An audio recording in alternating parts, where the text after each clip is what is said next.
Merci de votre présence. Ravi de vous retrouver pour cette 18e remise des prix des Imaginales. Je dois dire que c'est non sans émotion que je suis là ce soir, puisque pour moi, c'est la dernière fois que j'introduis en tous les cas cette cérémonie de remise des prix, puisque l'an prochain, je ne serai plus maire d'Épinal. Je voudrais vous dire évidemment que nous sommes très heureux de voir ce festival se développer au fil des ans et de voir l'ampleur qu'il a pris. Ce n'était pas gagné au début. Je me souviens de la première année, en 2002. Nous étions dans l'espace court, quelques petites dizaines de personnes présentes pour la première remise des prix, mais depuis le festival s'est magnifiquement développé. Et sans plus attendre, je voudrais donc remercier tous ceux grâce à qui le festival a pu connaître ce développement. Remercier tout d'abord, bien sûr, les partenaires institutionnels que sont le Centre national du livre, j'y reviendrai, le ministère de la Culture, la région Grand Est, Madame la conseillère régionale, et le conseil départemental des Vosges, Madame la présidente du conseil départemental, Sophia, et enfin, copie privée. Et puis bien sûr nos mécènes, les mécènes fidèles et des nouveaux tous les ans, sans qui évidemment l'organisation, le financement d'un festival comme celui-là ne serait pas possible. Et je voudrais remercier, j'en nommerai quelques-uns les plus importants, le Crédit Agricole Alsace-Vosges, GDF, Suez, Q-Park, la Galerie Maguen et aussi Norqueskog, Orange, Toulambal, Renault by My Car, Beauvais, Thirier, le Manoir des Ducs, Archetim, Keolis. Je remercie tout spécialement les nouveaux, Ambulance 2000 et Rénov' Libre, qui rejoignent cette année la liste de nos mécènes et que l'on retrouve aussi sur d'autres manifestations très importantes, notamment la Fête des Images. J'espère que nos 4 libraires, qui à l'occasion de ces 4 journées font de la bulle du livre la plus grande bibliothèque de France consacrée à la littérature de l'imaginaire, j'espère qu'ils sont les plus heureux. Je les remercie en tous les cas de leur présence. Ma gratitude va à tous ceux qui, d'une manière ou d'une autre, apportent leur précieuse contribution pour que cette manifestation soit une réussite partagée. Alors c'est toujours très risqué de citer les personnes, donc je ne pourrais pas citer tout le monde, tant le nombre d'acteurs nécessaires et indispensables pour qu'un festival comme celui-ci vive, tant ces personnes sont nombreuses.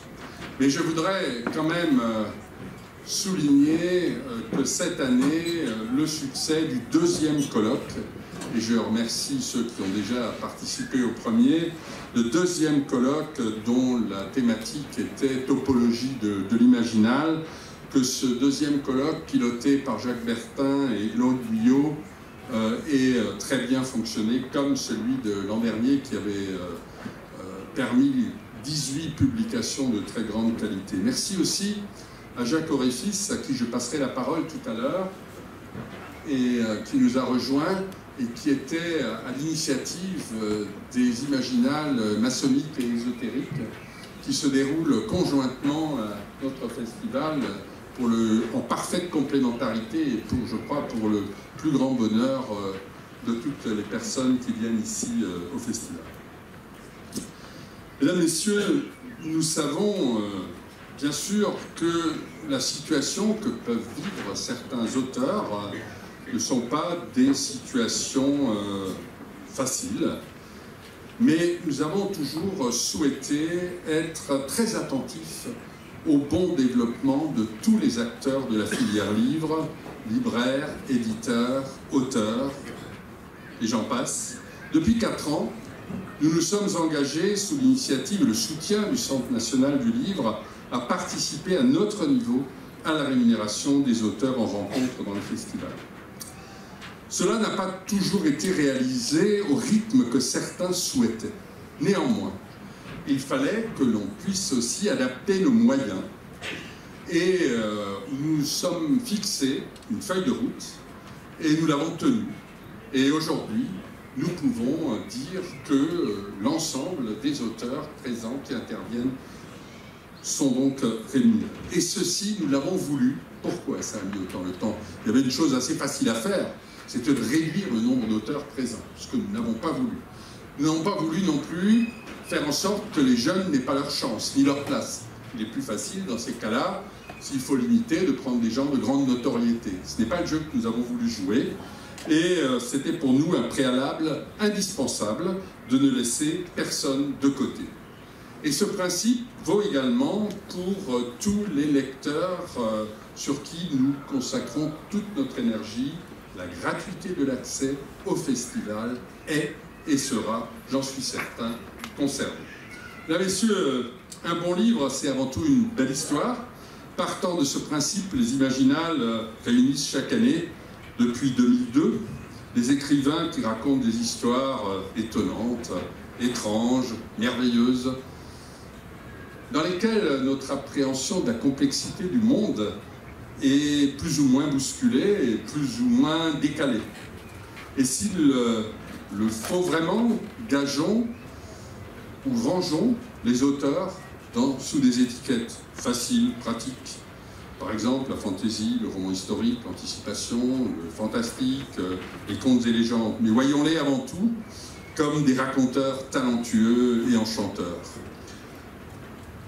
qui n'oublient pas, entre passé et futur, et sans avoir l'air d'y toucher, de nous renvoyer aux questions d'aujourd'hui. En 18 éditions, les Imaginales ont su se faire une place dans l'univers des festivals français et européens. Nos festivaliers ont pris l'habitude de réserver 4 jours à cette occasion pour venir à Épinal, et j'en suis ravi, comme le sont d'ailleurs, je l'espère en tous les cas, ou j'ai l'impression qu'ils le sont en tous les cas, les visiteurs qui ont pu échanger avec leurs auteurs favoris. Chers auteurs, chers illustrateurs, chers amis, je vous le redis, vous êtes ici chez vous, parmi vos lecteurs, pour partager votre bonheur de raconter votre plaisir de lire et d'écrire. Merci pour votre disponibilité, merci aussi pour votre humilité, votre bienveillance, votre enthousiasme communicatif. C'est un bonheur que d'échanger avec vous, c'est ce que me disent tous les festivaliers ici présents. Et c'est à vous que nous devons cette réussite, la réussite de ce festival. Un grand merci à vous, et nous espérons que vous viendrez encore de très nombreuses années et très longuement ici à Épinal. Mesdames, Messieurs, pour conclure, je vais encore poursuivre avec quelques remerciements. Alors tout d'abord, des remerciements à notre directrice artistique, Stéphanie Nico, que je vous demande d'applaudir.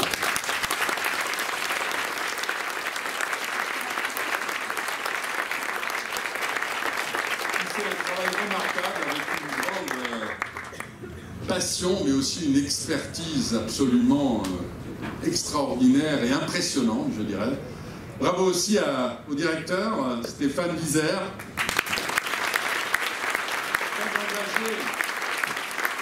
Très engagé dans ce festival. C'est un boulot énorme. Il est entouré d'une équipe fabuleuse. Ils se cachent, là. Ils sont là derrière, mais ils font un boulot extraordinaire, et ça ne se limite pas à ceux qui sont présents ici, puisque ça suppose...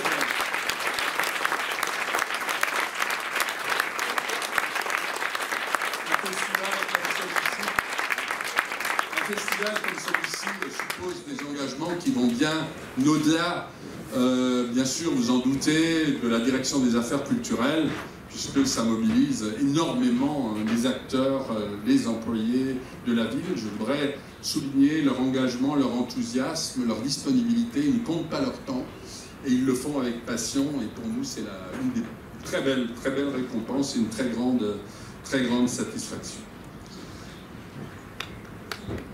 Je vais passer à la remise. Je voudrais remercier le jury, bien sûr, mais pour dire aussi, avant rendre hommage au jury qui est là derrière moi ce soir, remercier aussi tous ceux qui font vivre les prix.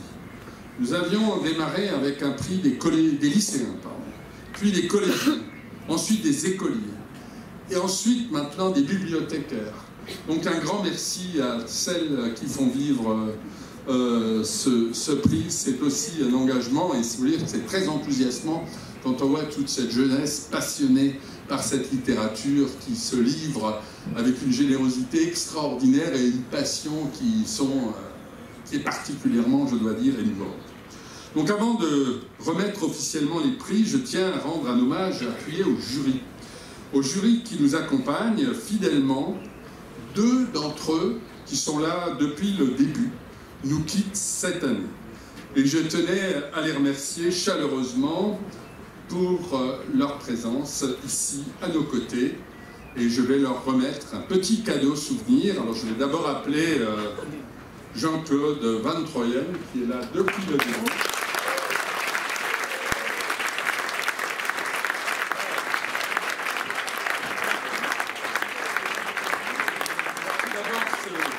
Ce fameux chat, l'Otmar Earl, qui était, les Spinaliens s'en souviennent sans doute, nous en avions 1600 comme ça, disposés de façon orthogonale sur la place des Vosges, et c'est qui est devenu le trophée des premières imaginales. Et puis 2 livres d'Épinal, l'un Je vous écris d'Épinal et l'autre Épinal l'imaginaire, qui a été réalisé spécialement pour les Imaginales par le photographe Chanel Queux. Eh bien, merci pour cette dernière parole.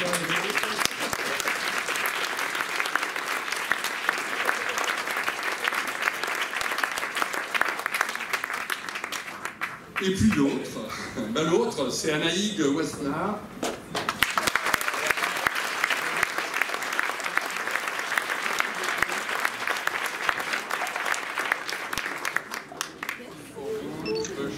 Les livres. Et merci à...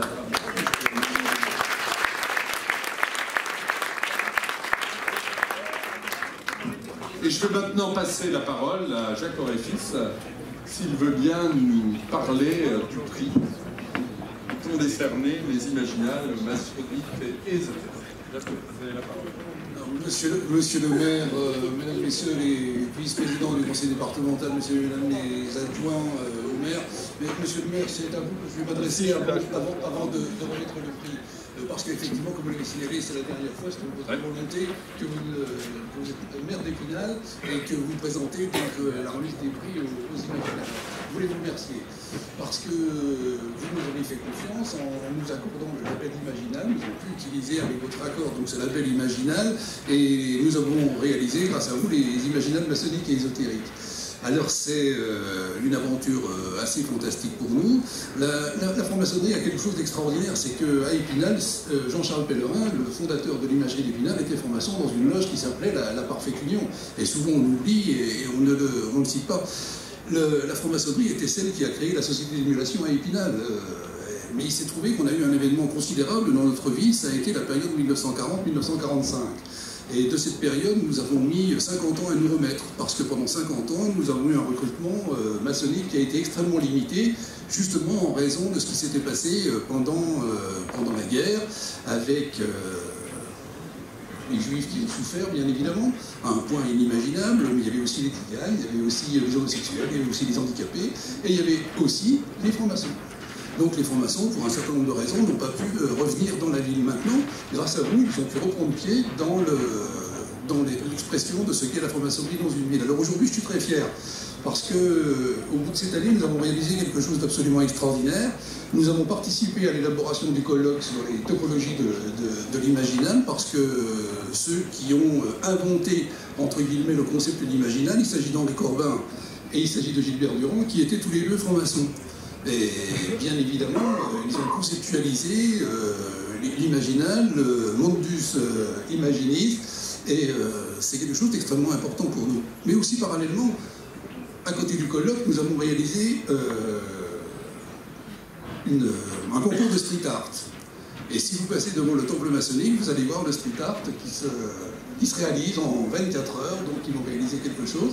Et demain, quand vous viendrez pour la remise du prix, vous assisterez au premier street art maçonnique en Europe. Je ne sais pas ce qui se passe aux États-Unis, parce que les États-Unis ont une autre conception de la maçonnerie, mais à Épinal, pour la première fois, un concours de street art maçonnique a été réalisé. Alors vous voyez ce que je veux dire. Nous allons de l'université à la rue, et nous sommes dans la société impliqués d'une façon extraordinaire pour transmettre les valeurs de la maçonnerie.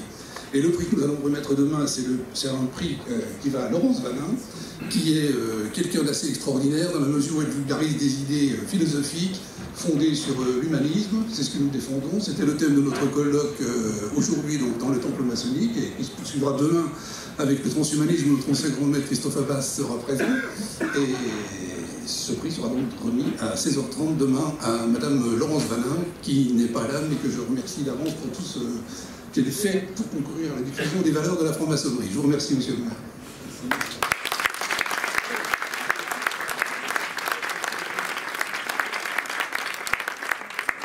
Vous voulez garder le prix que vous voulez On va le garder. Ouais. Voilà, on va commencer par la remise des prix. Je voulais remercier en même temps effectivement Corinne Arouet qui est vite repartie, qui coordonne le secrétariat du prix.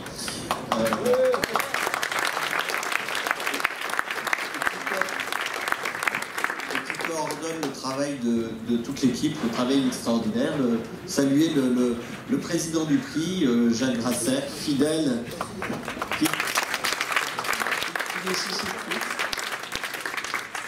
Et je vous propose qu'on puisse commencer par la remise du prix du meilleur roman francophone. Et pour ça, je vais appeler Monsieur le maire et Natacha Vasder.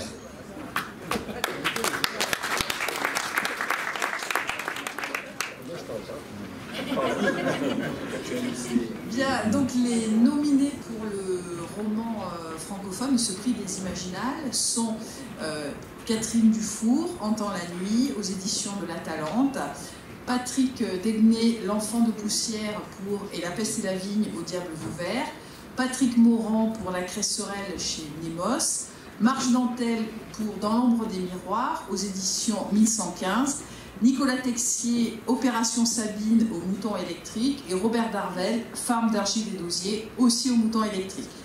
Et le gagnant est donc Robert Darvel, Femme d'argile et d'osier au mouton électrique.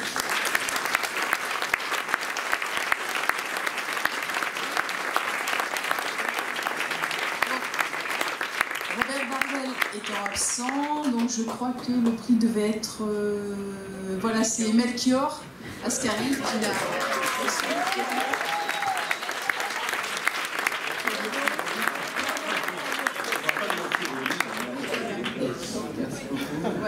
Félicitations, bravo, pour vous transmettre. Et le prix.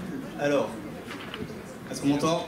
Je vous avoue que j'ai eu un peu la pression parce que Robert Darvel est beaucoup plus talentueux que moi, beaucoup plus drôle pour faire ce genre de discours. J'ai cherché et ne trouvant rien. Je me suis souvenu d'un très très bon conseil d'une de mes amies bretonnes qui m'a un jour dit ça au bord de la Moselle, qui est, je vous le rappelle, très poissonneuse, c'est important. Elle m'a dit: fais à l'essentiel. Donc je remercie le jury des Imaginales, je remercie le festival de nous avoir encore une fois fait confiance, surtout pour Femmes d'argile et d'osier. Je trouve que c'est un geste courageux pour un roman qui sort comme ça autant de l'ordinaire et en même temps la qualité de l'imaginaire. Donc merci à vous tous, merci au festival et merci à Épinal.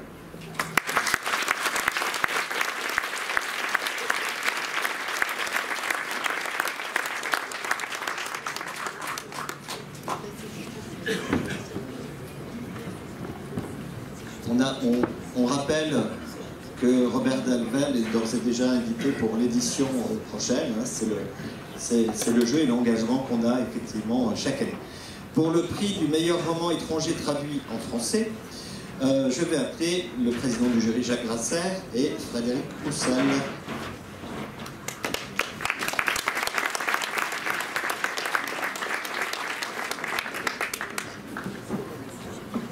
Alors, les nominés pour la catégorie roman étranger traduit: Charles-Jean Anders, Tous les oiseaux du ciel, Nos millénaires, traduction de Laurent Cassy, Keith Johnson, La quête onirique de Velippo, de Bélial, traduction de Florence Dolis.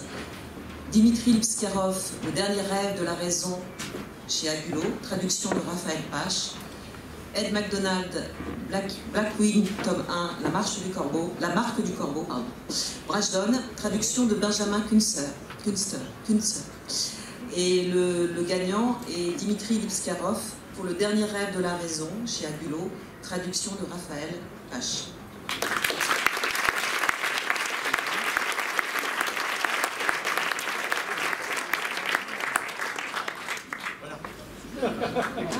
C'est très bien. Donc l'auteur n'est pas là, ni l'éditeur, donc Stéphanie se chargera de remettre le prix et de vous dire peut-être un petit mot, puisque je crois que l'auteur est aussi invité. On a donc des auteurs qui viennent de tous les pays du monde, et celui qui a emporté donc le prix Imaginal en catégorie traduction, c'est un auteur russe. Ça veut dire que l'imaginaire, évidemment, n'est ni seulement français ni anglo-saxon, il est maintenant dans beaucoup de pays du monde. Il y a des belles découvertes, et je tenais à dire en particulier que Agulot fait partie de ces maisons d'édition qui ne sont pas classées comme des maisons d'édition d'imaginaire, mais qui publient de nombreux romans qui se rattachent très clairement à la science-fiction, au fantastique et à la fantaisie. Et un festival comme les Imaginales, un jury de qualité comme le jury du prix Imaginal, sait repérer, au-delà des étiquettes et des collections, les vrais livres de talent. Et ça, vous allez les découvrir tous ensemble. Bravo à Agulot donc, et à son auteur.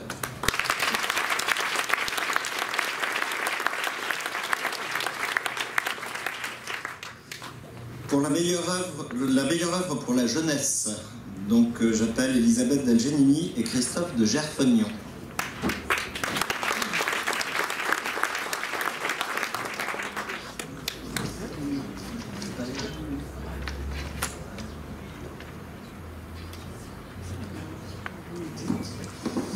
Écoutez, on va vous parler de la catégorie jeunesse avec les nominés. Les nominés sont Mel Andoris pour Le Passageur, le premier tome de cette série qui s'appelle L'Enfant et le Coq aux éditions Lynx. Anthony Combrexel pour un roman qui s'appelle Presque Minuit aux éditions 404.